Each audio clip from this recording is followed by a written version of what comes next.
I've just completed 3/4 of the journey.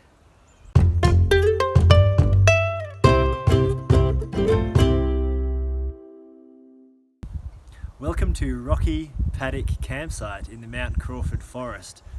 Beautiful place. I don't think I've actually ever been here before, and I'm not entirely sure why. It's super nice.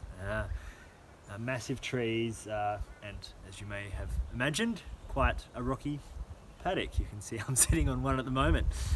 Yesterday took a little bit longer than I thought it was going to, due to some camp hopping later in the day, but the scenery changed significantly. So I started just outside Kaiserstuhl Conservation Park and made my way through a little patch that was run by Forestry SA, so quite small pine trees that were going through a growing phase, and then went through some actual paddocks and then along a few dirt roads, and then I met up with a good friend of mine, Brett Grokey, who was waiting for me with lunch, so that more than earns him trail angel status. So thank you, Grokes, for that. And so he backed up Sunday when he walked with me, and walked with me again on day 45 for about 10 kilometers or so through some massive pine trees and along some beautiful landscapes as well. So a huge thanks to him for the company and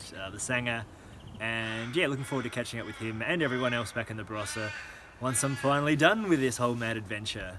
So when I finally got to the place I had planned on camping, I bumped into about 20 very boisterous school kids and their teachers who were making a fairly large ruckus at about 4 or 5 o'clock.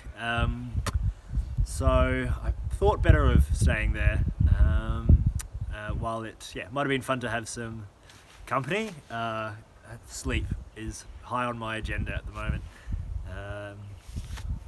And so I up and left that little spot and came here to Rocky Paddock. And not only is it a beautiful setting, but it means I have about 5 less kilometers I have to do today. So pretty sweet day in store for me on my way to Scott's Shelter, which will get me to the end of day 46. I will talk to you then.